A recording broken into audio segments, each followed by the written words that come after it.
وَاتْلُ مَا أُوحِيَ إِلَيْكَ مِنْ كِتَابِ رَبِّكَ لَا مُبَدِّلَ لِكَلِمَاتِهِ وَلَنْ تَجِدَ مِنْ دُونِهِ مُلْتَحَدًا.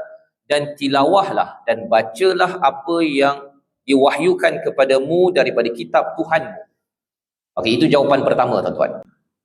Ada banyak panduan di dalam surah Al-Kahfi ini, di dalam Al-Quran, tetapi kalau bercakap tentang akhir zaman, salah satu surah akhir zaman ialah surah Al-Kahfi. Dan kalau kita bercakap tentang menjaga agama, menjaga iman, maka ia berlaku pada kisah Ashabul Kahfi. Allah tutup dengan perkataan watlu ma uhiya ilaika min kitabi rabbik. Tilawahlah daripada apa yang diwahyukan kepadamu daripada kitab Tuhanmu, iaitu Al-Quran.